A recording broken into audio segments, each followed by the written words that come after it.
அம்மாவுக்கு சர்ப்ரைஸ் கொடுக்கலான்னு சொல்லி கிளம்பி போயிட்டு ஆட்டோக்கார் எனக்கே சர்ப்ரைஸ் கொடுத்துட்டாரு அப்படின்ற நிலமை தான்.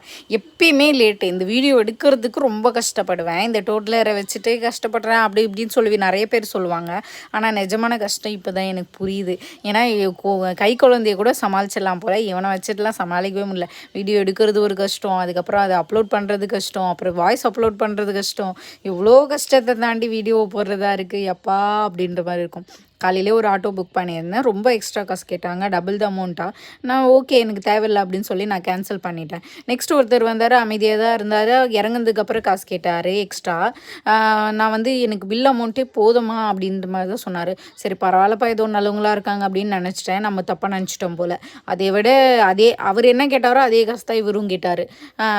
நம்ம மட்டும் நான் தொக்கா அப்படின்னு சொல்லிட்டு அவரும் நினச்சிட்டார் போல். எக்ஸ்ட்ராவே காசு கேட்டுடலாம் அப்படின்னு சொல்லிட்டு அவரும் கேட்டார். எனக்கு செம வயிற்றுச்சலாக போயிடுச்சு. நம்மளுக்கு மட்டும் என்ன காசுனா மரத்துலேயே காய்க்குது, நம்ம மட்டும் எடுத்து கொடுக்கறதுக்கு. அவங்கள மாதிரி தானே நம்மளும் கஷ்டப்பட்டு சம்பாதிக்கிறோம். இங்கே வந்துட்டு பப்புக்கே சர்ப்ரைஸ்